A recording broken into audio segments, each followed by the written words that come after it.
NBC. Hey, Mike. Yeah,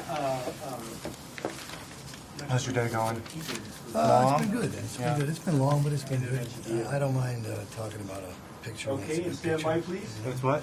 If it's a good picture, I Oh, don't mind yeah. talking about it. I know, It's it off must the be card. hard if it's not, I don't know. Mr. Wilbur, you have Well, speed. This is Just a little left, a little bit. Agreed. Good. How's that?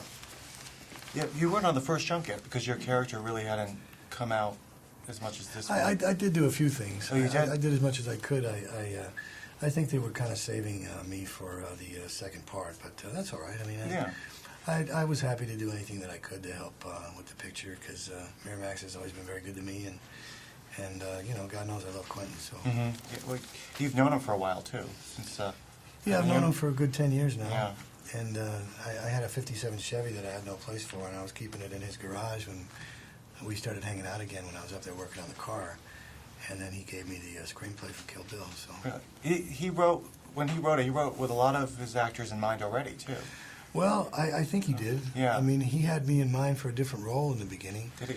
but it ended up being a part that he wrote out, and then Mhm. he decided to use me for Bud. So everything kind of went in a good direction.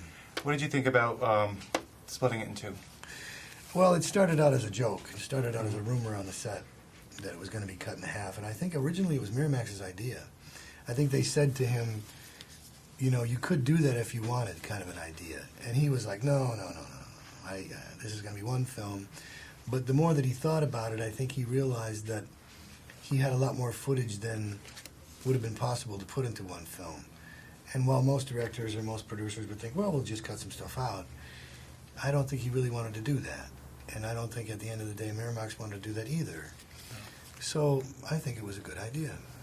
What did you think of, well, people are asking me, since they know I've seen the film, if it's different than the first. And I think it is. I think it's not like, it doesn't feel like a movie that was cut in half. It feels like a different, it's going to a different level on the second. Well, the second part is more of a character study. Mm-hmm. And I think that, you know, it's interesting because you could probably watch part one and never see the rest of it. You could probably just watch part two and never see part one. But I think that at the end of the day, at the end of part one, you really want to know what the hell's going to happen. Yeah. And if you see just part two, you want to go, well, wow, what happened before that? So I think that eventually anybody who enjoys either one of them is going to want to see both of them. Yeah, I think you have to see part two after you see one, because Yeah. you know that there's going to be more resolution as well. It's an interesting journey from beginning to end. Yeah.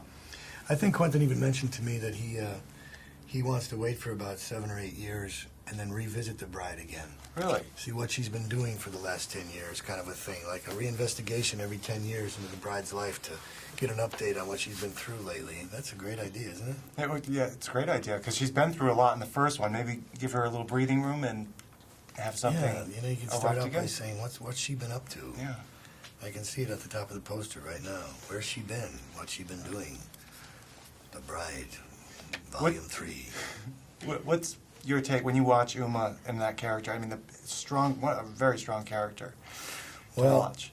I don't think anyone's ever seen a woman swing a samurai sword around before. That's a first in its own right. And it was a pleasure watching her. I mean, she's a fit, you know, young lady, and she obviously has, you know, an enormous amount of talent. Mm-hmm.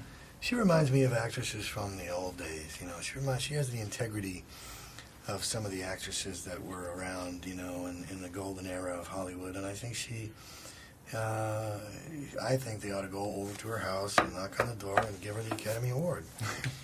And they should inscribe it right now and just put it inside and, you know, put a nice cloth over it and wait for her to pick it up. Because even if they don't give it to her, I still think, and will always say that I think that she deserves it right now. Yeah, she's pretty extraordinary. Yeah, and she's also, you know, off camera, when she's not playing a role. She's a very generous, approachable person, and that says a lot, you know. I think we've been wrapped. You got up. Nice to meet you. All right, thanks for coming. Congratulations. God bless.